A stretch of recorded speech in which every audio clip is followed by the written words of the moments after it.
Welcome to San Diego Sports Junkies, a show for fans by the fans. I'm your host, Josh Taylor. I'm Justin Smead. And we promise we will get that right next week. We're going to dive right into it. We better dive right into it. Wow. You did go there. I did. We got to make this show speedy today. I got some Madden to play, okay? Madden 13 just came out today. I got some 40-year-old men I got to beat up on, okay? So let's go. Oh, thank God it's improved. It was 13-year-old men earlier today. Oh, wow. 12-year-olds, huh?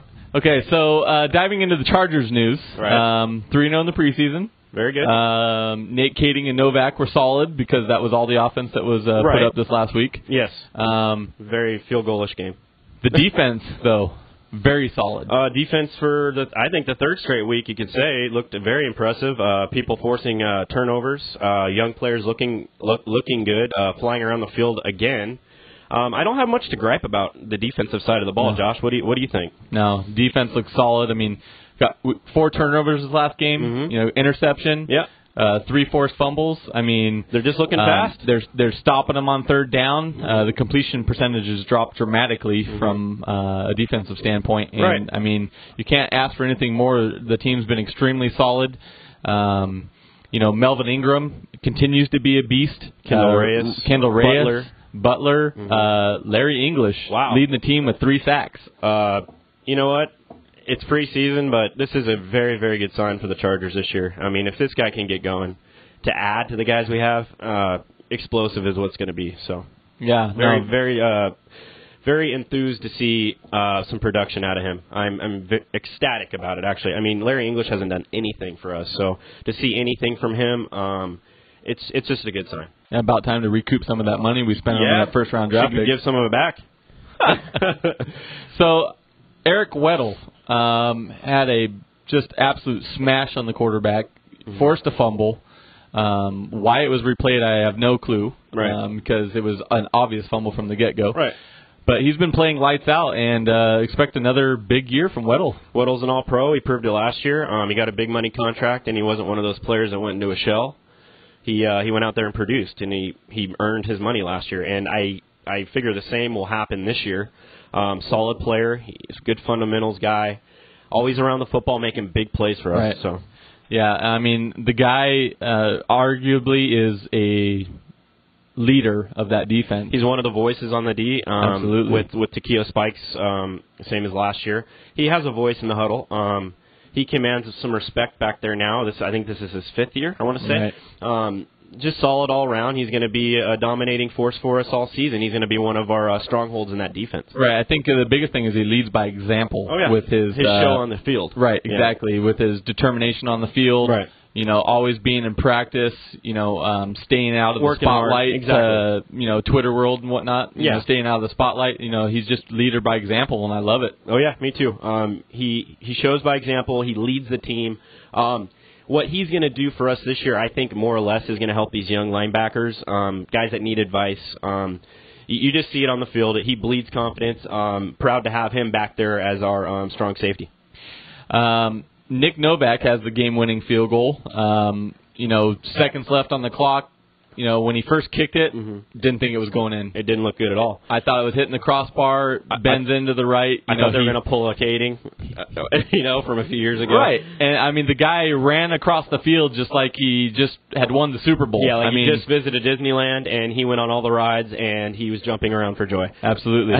No, for me, Novak's game-winning field goal doesn't mean much to me. Pretty much because he won't be on the team this year. But it was good to see him make a big kick. You think they're going to cut him? I do, personally. That's just my opinion. Everybody has their own opinion. I think Kading will be here. Novak hit a good one. I like that we can win a game late with a field goal because that doesn't happen to the Chargers very often. So that was good to see. It's true. Yeah. Eddie Royals back in the huddle during practice. Obviously a good sign to see. I mean, everybody's been raving about him early on in training camp. To finally have him back. Right. And hopefully, see him get a little timing down this week against the 49ers on Thursday. Bodes extremely well for the offense. Oh, it has to. This is a guy coming in we were so stoked about, hearing great things. Extremely. I think he went through some personal problems here in camp is why he was missing some time. From what I heard, he was a little nicked up too. So I don't know how that all factored in, but finally getting some reps with the first team. I'm just anxious to see him out there in the slot, see what he's going to be doing. Since Vincent Brown's going to be down, I want to see what this guy's role is going to be this year for us. Right, and we kind of touched on it a few shows back when we were raving about the fact of having him on the team, and he did some damage against the Chargers last year. And unfortunately, I can't wait.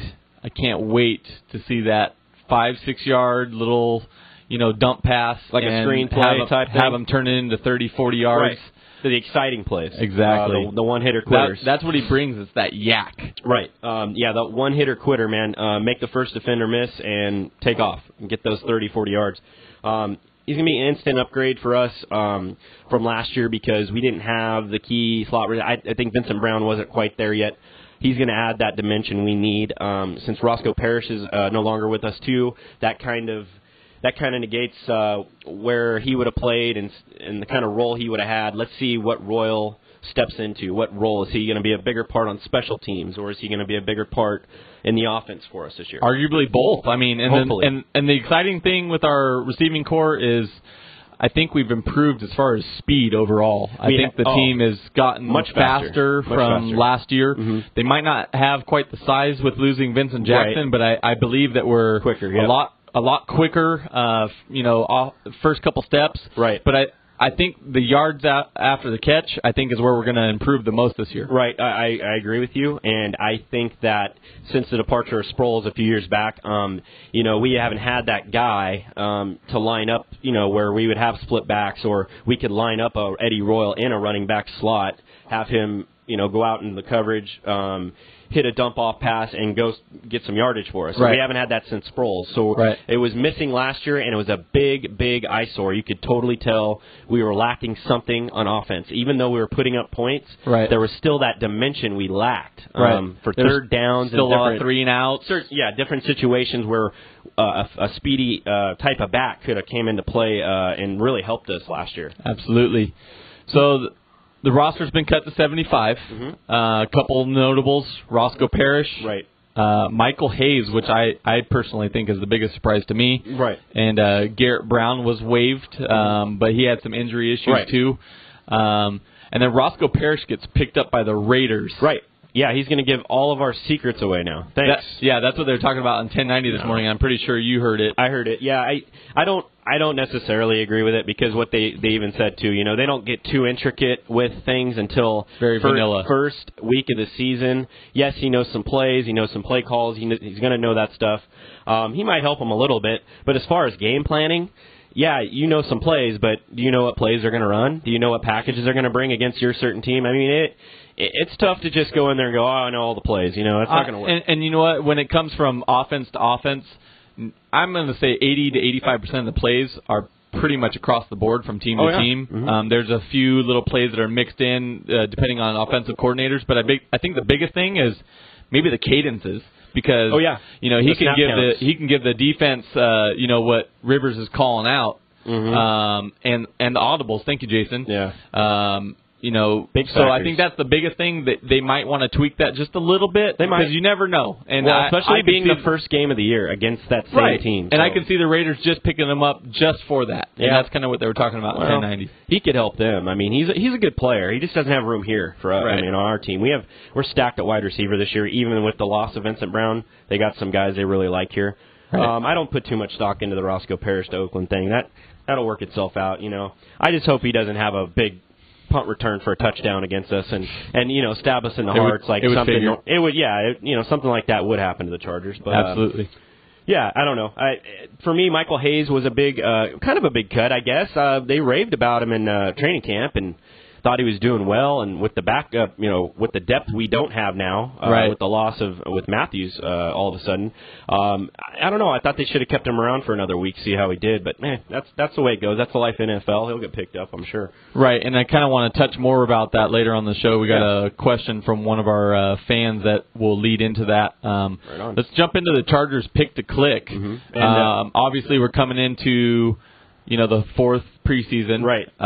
And there's going to be a lot of battles for that last roster spot. They're cutting it from 75 to 53 by, was it? It's got to be Friday, I think. Was it Friday? Yeah, Friday. Yeah, so That's a huge cut, too. There's a huge cut, a lot of people to see. Obviously for me, it's Eddie Royal, and it's time to show the Charger fans why we're so excited to have him in San Diego. I mean, we know as fans, we follow a lot of our AFC West competitors and others, and so we know what he can bring to the table. It's now time for the casual fan to see why we're so excited for him. Yeah, and I agree with you. I think it's time for Eddie Royal to show up here in a game and actually produce a little bit for us, see what he can do, and.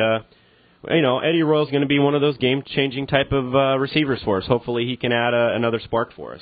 Absolutely. But and as far as my pick to click this week, I touched on it last week. I wasn't worried too much about the offense and getting in rhythms and stuff, but I'm to the point where Phillip didn't play last week. I would like to see Phillip Rivers put a solid, dominating San Diego Charger football drive together. I'm not panicking. I just want to see it. I just want to see it. I want to see a nice drive down the field. I want to see a 70-yard drive, punch it in the end zone. I want to see all of our working pieces together. I want to see some nice catches. I want to see some good runs. We haven't seen that all year. Well, we got that one drive with Gates. Yeah, that was okay. It wasn't but you like never the 70-yard drive. And you didn't feel like you were in a rhythm. Right. And, that's all I want to see. Gates was wide open. Right. He makes that pass all day. Absolutely. So, but I agree with you as far as the timing. I touched on this time and time again last week. Right. And I really think that they need that timing. They need to show the fans of San Diego that the offense is right on track. Ready to go, to do what they've done over the last because you got to look at our 6 years. Exactly. And you got to look at our layoff. Thursday night's our game. Right. We don't play again till Monday. Right. So, that following Monday. Yeah, we're off. 9 days. Yeah, that's a long time. 10 days. So, we got to do something. Maybe play him 2 quarters. Like I said, I'm not panicking. I don't feel like the timing is going to be terrible in Oakland. Right. I think he'll get it together. He's a good quarterback. But I just like to see it. I just want to see it as a fan. It makes you a little reassured with the offense, and it gives you a little vote of confidence in your team. Absolutely. We're going to dive into some Padre news, and if you guys haven't been following the Padres, I know they're in 4th place right now, but you need to start paying attention. They've won 8 in a row. Like I was tweeting yesterday, they are surface of the sun hot. They are on fire. They're beating playoff teams. Right. Good teams. Really good teams. They're not beating up on bad teams. Right. And I was kind of going into this month, August and September, if you look at the schedule, we're playing playoff teams almost every week. Right. And so to see them go on a 6-game winning streak, they lost 4 there to the hands of, Atlanta and the Giants. Right. But then they come back and reel off 8 in a row. Sweep the Pirates. And really, took it to the Giants last night for the most part. Braves. Thank you. No problem. But they totally had a team effort. From defense to pitching. Oh, yeah. It was a total team effort last night. They've showed that in these 8 games. They're showing what a complete team they can be. I know they're not consistent yet to do it. They're showing the defense they need. They're showing the bats coming alive. And the starting pitching has been phenomenal. These are guys, we're on our 14th or 15th starting pitcher this year, Josh. 15th starting pitcher. Yeah, that's got to be a club record. It is. It is. It has to be. And for me as a fan watching this exciting brand of baseball, it's what got into the damn Padres. This has been great to watch. Me and you were talking before the show. I hope they catch hope they reel off 20 in a row. I hope they catch the Diamondbacks and then breathe down the Giants and Dodgers' throat. I think that would just be funny, to me, but catching, I don't think that's feasible. I don't think they're going to catch the first place guys. No. But I would just like them to see them compete with the Diamondbacks for 3rd. That'd be awesome for me. Like that's a goal you can set your bar at right now. Absolutely. Looking at the rest of the season. We talked about that, a few shows ago that we thought that the Padres, if they could just hold it together, if the starting pitching, the bullpen could not get worn out through the dog days of summer, there's a chance that we could take that 3rd spot in the division and make a little run. Absolutely. And we touched on that a while back, just the runs and getting towards the end of the year, making that push into the next season so we can have that momentum. Well, they're doing that and more. They're shocking me, quite frankly, with their play. I've never been so more excited. This year, this is the most excited I've been about Padre baseball. I want to get home right now and watch the game. I'm that excited about it.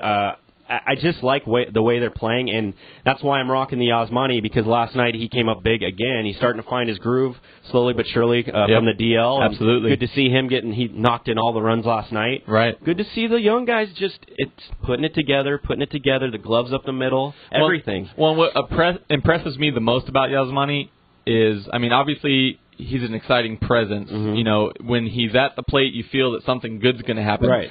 But he's patient. Yeah, he doesn't he's act like he's a rookie, patient. Does he? No, and that's what my thing is. And his strike zone is huge, because that ball he hit over the fence last night. Yeah, he got that thing was about 3 inches off the ground, and he was able to throw the head of the bat and pull it down the left line. Pure hitter. I just, like you said, man, I can't believe his patience. Him and Yonder Alonso, their patience at the plate. I don't know if that was from the Miami days, or they had really good coaching, the Cincinnati farm system. I don't know where they learned all this, but they've been very patient with the Padres this year, and that's something we've lacked for a long time. I mean, there's a lot of guys on this team, and present and past, that would go up there just hacking and not take any pitches and not look at, and the pitcher would have a 6-7 pitch inning and that's done. Right. These guys are being patient, drawing walks, getting men on, then we're getting that key base knock. It's good to see. I think the Padres need to take note of this and start shopping at the U. Yeah, exactly. Because whatever's in that water is obviously working. Well, they're drinking the Gatorade, man. They're drinking the Gatorade. So I just think right now, as a whole, looking towards the future, it's just so bright right now. And this 8-game winning streak's crazy to me. They have a chance to win 9 in a row tonight against the Atlanta Braves, who are they've tapered off a little bit. I think their record has dropped a little bit here. But they're still a playoff team, and to beat them like they did last night was phenomenal. So. Right, and I mean, of the 8 games, 7 of those 8 games they've scored in the first inning. And it hasn't just been a run; it's been 2, it's been 3, it's been getting 4 off to runs. An early start. I mean, and putting a lot of pressure on the opposing starter, and giving our starter a little cushion. Exactly. And I mean, it's trickled down. Look at these stats: ERA 1.73 during the 8-game winning streak. The offense. Listen to this. 43. They've outscored the opponents 43-16. That's crazy. That is incredible. That means defense and pitching. That's defense and pitching. You don't even have to score 43 runs. No. If you're only allowing 16 runs, you could score 30 runs and be fine with that. Right. That's half the production. I mean, you've seen the way the gloves have come up. Even Chase Headley's been flashing the leather down at third, the hot corner. Right. Amarista and Cabrera look like Omar Vizquel, and that diving grab yesterday and the underhand flip over to first base. What am I watching here? Unbelievable, man. Tremendous effort. I'm stoked about it. Right. It's been very exciting. Yes. Starting pitching again. 6-0 in the stretch. Volquez 2 wins. Stoltz, who's come out of nowhere. Who? Werner, a rookie. Who? Richards, Kelly, a rookie. Both. I mean, okay, Kelly and Casey Kelly last night, major league debut, 6 innings pitched, 3 hits. The guy's K'd 4. He got his first big league hit. Had a great double play, and this is all part of the Adrian Gonzalez trade. And this is the big piece of the puzzle that. They didn't want to give up, but they so badly wanted Adrian, and the Padres really scored. They really scored because they got Joe Wheeling in that trade, too. Joe Wheeling and Casey Kelly were highly sought after. Right. And they were very, very reluctant to give up Casey Kelly, but they got the deal done. He was a huge piece, and he gave you a little glimpse of what he has last night. And kid looked great. I mean, for his major league debut, family's there. Right. Big time nerves, man. But to get an early little cushion brings your anxiety down a little bit, lets you calm down, get up there and get in your comfort zone, and just throw strikes. And that's what he did. And he showed major control. I mean, he was painting the corners. Oh yeah. He had very good confidence in his curveball. Nice curveball. Yeah. And you're listening to the broadcast, and I mean, everybody is raving about this kid. Oh yeah. No, he's definitely a bright piece of our future. To go along with the guys that, like we keep saying, coming back. The Lukes, the Stoppers. Bass is throwing tonight. That's what I'm saying. You're going to have a log jam at pitcher next year, something fierce. Well, I mean, too many pitchers, and that's not a bad thing. And whether this is good or not, we're moving in September. They're going to expand the rosters. if Bass comes back and we get a couple more, Kashner, if we get Kashner back, Thatcher. Where do you put Kashner? Thatcher's on a roll right now. Right. So, I mean, we get these guys back, and that's only going to help our pitching through September, which we could continue to put a little runs together and make up some ground in the division. No, I agree. And, I think in the offseason we're going to have to do a starting lineup show, like just the whole show dedicated to how this lineup's going to be, the starting rotation, bullpen, because you have so many guys next year. Jerko. Exactly. Where's he going to fit in the lineup? And they're talking he's not going to even maybe be brought up this year. Who knows? That's still yet to be determined. But just so many different pieces. And like we could do an hour show just on the future of the Padres. Right. Just like we could do an hour show of the Aztecs basketball starting lineup, because we always like to do that too. But I'm saying you could just fit anybody in here, and with Darren Balsley and Buddy Black, ex-pitcher, Darren Balsley, one of the best in the league, at tutoring young talent. You can see the dividends they're paying off with these young kids. So definitely excited about the future, and definitely going to be a logjam for a couple of years there. And another one of those pieces, and you touched on defensively, but Cabrera's steal streak. It ended at 24 in a row. That's crazy. 24 stolen bases in a row. Yeah. I mean, that shows that he is a very smart base runner, but obviously very athletic. Well, very athletic, witty, knows when to go. He's watching the pitchers. He's very alert. He's watching their moves. He's got it. If he doing one of those that steal a home. Yeah, no, unbelievable play. Yeah, no, he's got all the tools. The kid can flat out flash the glove. Absolutely. He is nuts. That play he made the other day, if that didn't make, I didn't see the top 10 Sports Center plays. I'm sure he was number 10 because we'll get to that later. We'll touch on that. But the plays he makes in the field, the presence he comes up with swinging the bat, he takes good hacks. He's all around just a great player to watch. Absolutely. We're going to jump into our next segment since we got so excited about the Padres and ran on a little bit. D-Bag of the Week. Nice. Okay. For those of you who have been following the Padres, you've been realizing that ESPN is really not showing anything West Coast other than the fact that the Dodgers got the entire Red Sox starting lineup, and that's why they're on ESPN. But I mean, the Padres have reeled off 8 in a row. Mm-hmm. I understand they're in 4th place, but the lack of coverage. They had about 5 seconds of Padres last night. They beat a playoff team. They're outscoring opponents 43-16. They've been beating and all they teams. Want to talk about is friggin' Roger Clemens and his minor league start. Who cares? Roger Clemens and his arthritis. That's the headlining story on SportsCenter. This is an ongoing topic for San Diegans and at West Coast sports fans in general. Lack of coverage for San Diego sports teams has been greatly documented. Even when the Chargers, in the last, 6-7 years, have been going on their runs, not any coverage about the Chargers. Padres don't get any love. I know they're a losing team. They're in 4th place. I get it. That nobody really wants to watch the Padres. But you know what? This is a huge streak for a team that's not very good or hasn't been very good this year. This is something they need to address, and the teams they're beating and how they're beating them with the defense and hitting, it blows my mind. They can't even mention it for more than 5 seconds on a telecast. And on top of that, they have ESPN LA now. So they have a West Coast version of ESPN, and they're still talking about the East Coast teams. Yeah, so there's just no love for the West Coast. So ESPN, you're our D-Bag of the week. Yes. You need to get with the program. This is why we do what we do. Because we want to bring you San Diego sports news, because ESPN is a D-bag. And you get my middle finger. I'm not going to show it to you, but you get mine, okay? And ESPN, you really, really, really need to start getting more coverage on the West Coast, because there's a lot of good things on the West Coast happening. Even when the Angels picked up Pujols and stuff, it still didn't even lack the enthusiasm. It lacked enthusiasm. It just seems like we're not even part of this country over here in California. I don't get it. And you wonder why players don't want to come to the West Coast and play for the West Coast teams, because they're not going to get seen, they're not going to get paid. And it's an anomaly to me. I've never gotten it. I don't think it's ever going to change, Josh. I mean, that's why they call it a East Coast bias. Right. And you hear that term all the time. San Diego will never get love until we start acting and start winning championships. Right. I truly believe that. Well, enough of ESPN. You're a bunch of D-bags. Yeah, D-bags. Time to move on. Now it's time for you guys, the fans.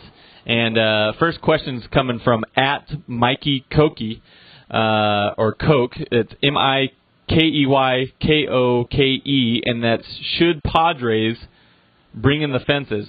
Okay, and this is where he's coming from. Okay, 31 home runs at home, 61 home runs on the road, and that's just as us as a team. That's just the Padres as a team. Okay, I was very strong stanced on beginning of the year when we couldn't do anything on offense. Man, I was really thinking to myself, we could really use an adjustment out there in center field, left center field.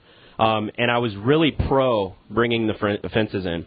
Now that I'm watching a different ball club recently and the way that they can play and the way, I guess you could say the way that I think they're going to play in the future, I like the way they're playing defense, and I like the pitching. I think this could be a huge advantage for the Padres going forward to leave the fences where they're at.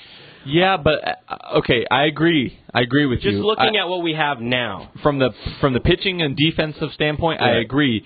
But the casual fan, we're diehards. Okay? Right. The casual fan wants to see runs, and that rip by Quentin last night, it was a friggin' no doubter. Oh yeah, bat flip, and then it dives right at that 401 peak. Yeah, he couldn't believe it. And the casual fan wants to see more runs. If they're gonna get the big bats to come to San Diego, right, and if they want more butts in the seats, they're gonna need to have a little more offensive exciting production. brand of baseball. Yes, I fully agree. But let's see where the payroll's at. Let's see what they can actually go out and afford. Can they afford a bigger bat in the middle of this lineup in left, right field, wherever they're going to put somebody?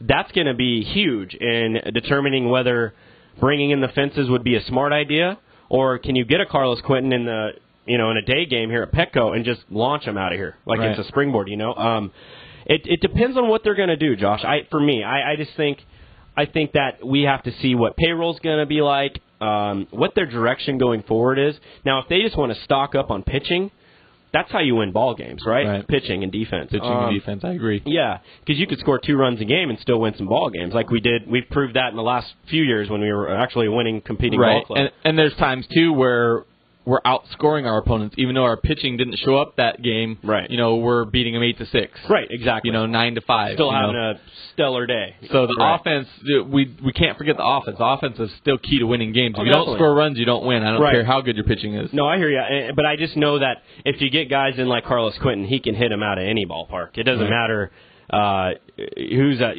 where they're playing. They can play on the moon. They're going out. It's all about who you bring in, what the direction is. I just think if you're going to go forward, stay with the younger pitching, I think that you might want to consider leaving the fences where they're at, just because it's going to help out these younger pitchers so much and contributing to wins for the future for the Padres. Right. Next question is coming from @CT2SD. And he wants to know, talking about running backs, is Jacob Hester's run with the Bolts over? My opinion, I don't know yet. I haven't seen enough of him this preseason, really. I know Michael Hayes just left. There's one down. I know they're not going to – I don't know how many spots they're going to keep for a running back. I know they're going to hold one for Ryan Matthews, obviously. I just don't know. I think Jacob's time here might be running a little thin because of the McLean addition. So, it depends on how much he's going to. If he's going to play this fourth preseason game quite a bit, see what he's doing. I haven't really got a big reading on him this year. So let me ask you this: Hester or Battle? Oh, definitely Jackie Battle, just because of depth at running. We need depth at running back. Yeah, and Jacob Hester isn't a pure rusher. He's a hard-nosed blocker type. He can catch a couple balls out of the backfield. But he's undersized. He's undersized, and I love the kid. That's what sucks. I really drew a liking to Jacob Hester. He's a good guy. I don't think there's going to be a room on this team for him this year. I highly doubt it. Right. I agree. I think Jackie Battle's gone. You think so? And you guys both have forgotten how much Jacob Hester adds to special teams. Special teams is a big factor. Jackie Battle does not play special teams. McLean does not play special teams. You might be right, Jason. Yeah, that's a good point. Very good point. Very good point. Battle, when they signed Jackie Battle, I was very excited, but the more I watch the team, he's going to be the odd man out, I think. You do bring up a good point. You do bring up a good point, and as far as the way the special teams this year has been playing, phenomenal. You don't want to mess that up. No, you don't. And Rick Bisaccia's got him really playing well last couple years even. And then adding the fast playmakers. True. So I didn't even think about special teams. No, I didn't either. And you know what? Jacob Hester adds another dimension to that special teams unit. Come to think of it, you're exactly right. Yeah, and Jackie absolutely. Battle, solid veteran, but yeah, he doesn't play multiple positions, so he could be on the way out. So with that, we're going to say Jacob Hester stays. Bringing up that point, maybe so. Yes, we're gonna have to see. It's gonna be so many different decisions going on here.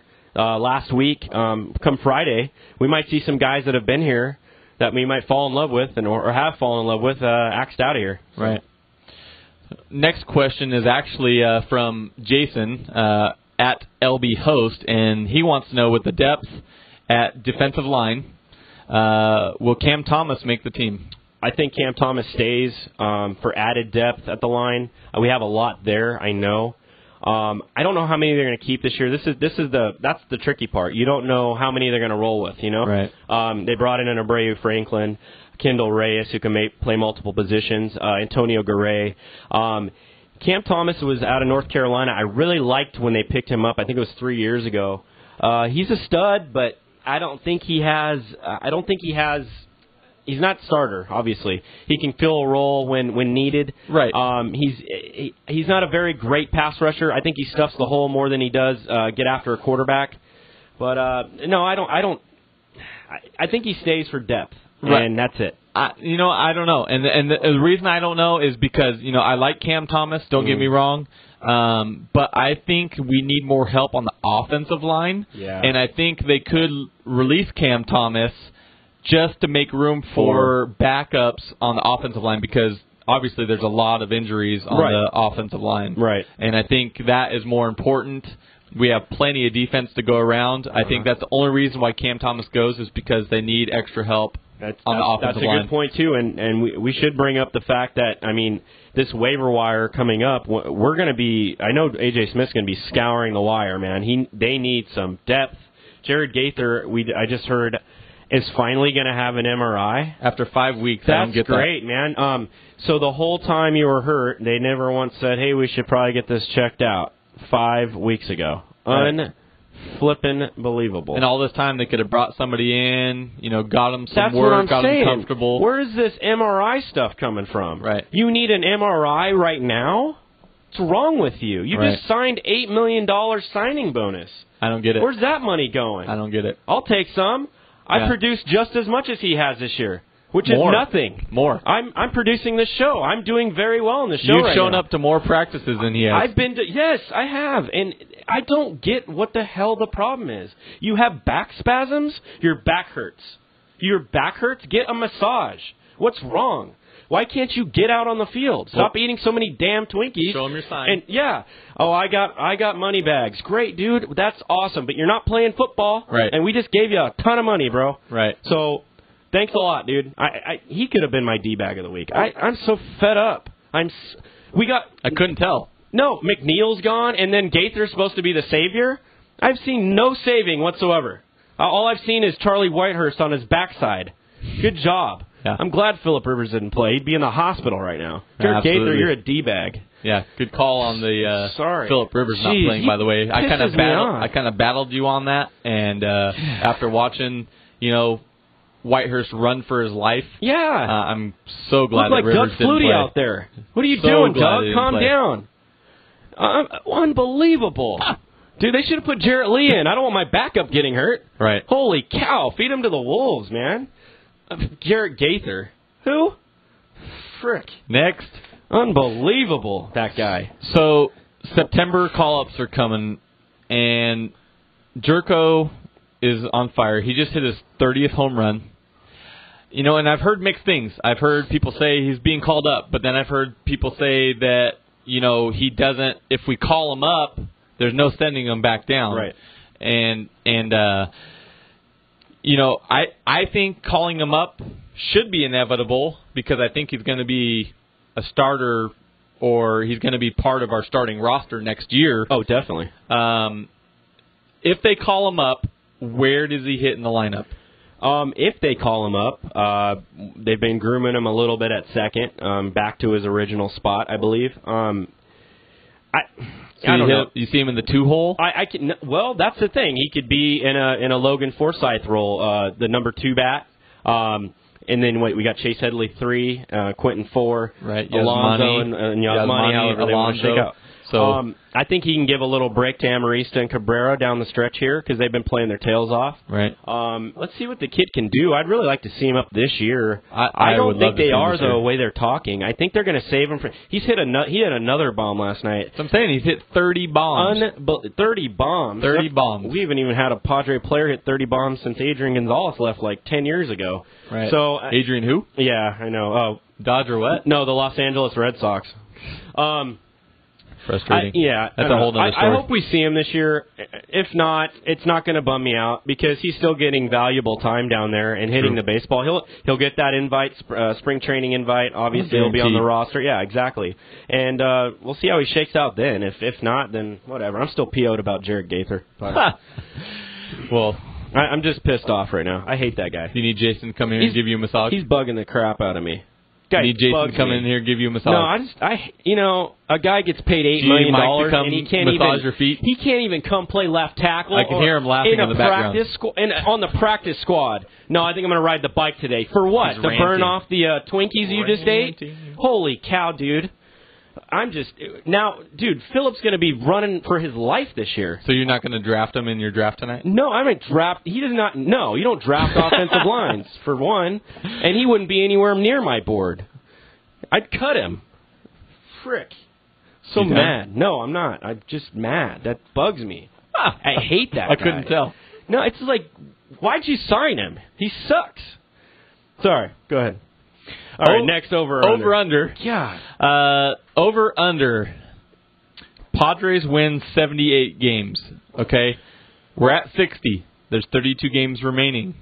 Do you see them winning 78 games? That would mean 28 games. 18 more games. They have to win 18 out of 32. Oh, boy, that'd be...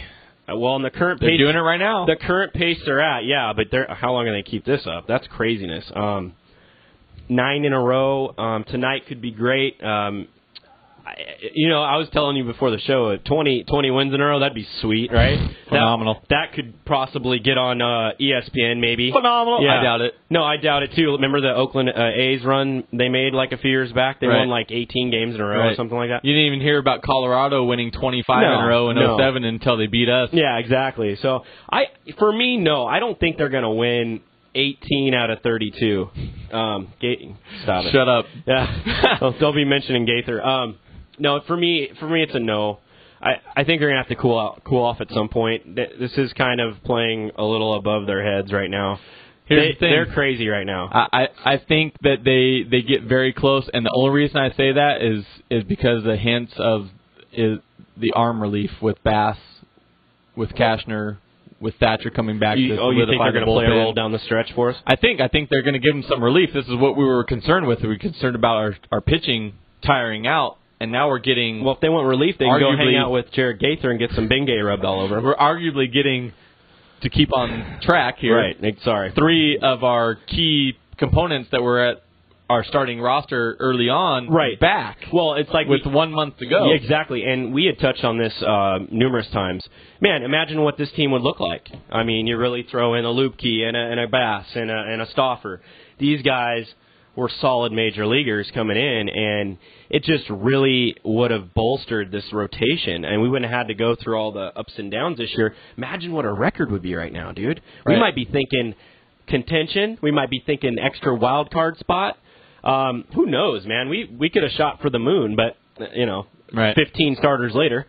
Right. Yeah, DL time. Right. Yeah. Next one, over-under.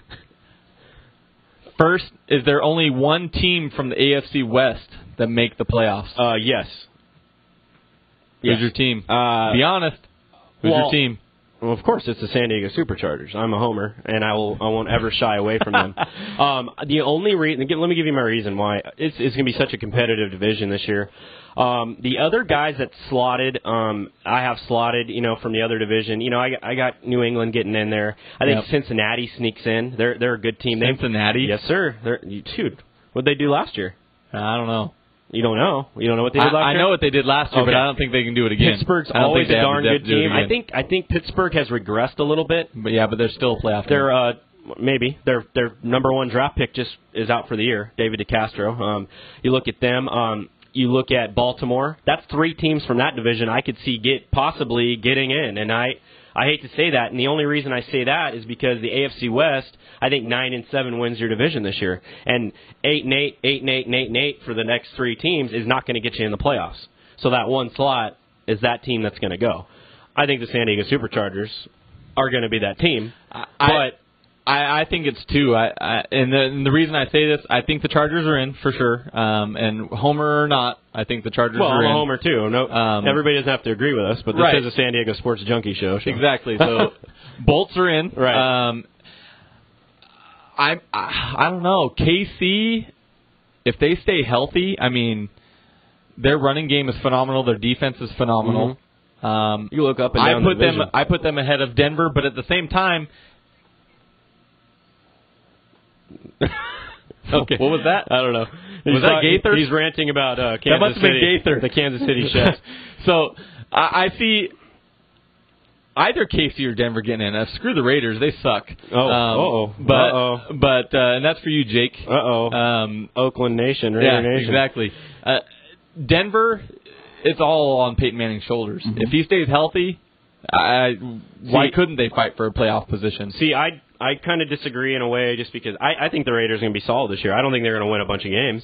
I just think they're going to be 7-9, 8-8. I think Carson Palmer is not the answer at quarterback. Well, who is? Terrell Pryor, Jamarcus Russell. I think they should get Jamarcus Russell back. Carson Palmer's a far better quarterback than those other guys. But I'm just saying, as far as I got to give them some credit, they have a decent defense. They got fast guys all over the field. That opener against Oakland in the black hole is going to be absolutely rough. For me, our division games always pan out to be 1-1 on the year. You beat us here, we beat you there. It seems like it's inevitable that nobody can sweep a certain team. You know what I'm saying? Right. Nobody can sweep a certain team. Yeah, I don't see anybody running the mill. No, not at all. And that's why I think it's going to be so competitive this year at an 8-8 standstill with all the teams. And I think that one team that gets that 9th win will make it in, regardless who it is. I don't know if Peyton Manning's going to be worth a crap this year. Matt Castle, I wouldn't draft him in my league. Not a big fan of him. Yeah. So I couldn't tell you. I just think that it's going to be a logjam there. One team gets out of the West for me. Yeah. Only time will tell, my friend. Oh, hey, that's why we make our predictions. All we can tell is Chargers are in. It's a little bolt-up action. San Diego Sports Junkie says Chargers are in. Yeah. You can take that to the bank. Well, hopefully. They better get in for our sake. Yeah. We'll be broke. Hey, it's a win-win. Either the Chargers get in or Norv's gone. So. Well, hey, Norv's gone if we don't make it to the playoffs. So. Right. AJ will be here. So, guys, I want to thank you for watching San Diego Sports Junkies and the Jared Gaither Show. Nice. We're a show for fans. By the fans. And tune in next week. We're here for all your San Diego sports news other than ESPN's BS coverage of the Padres. Gaither sucks. I'm out. Later.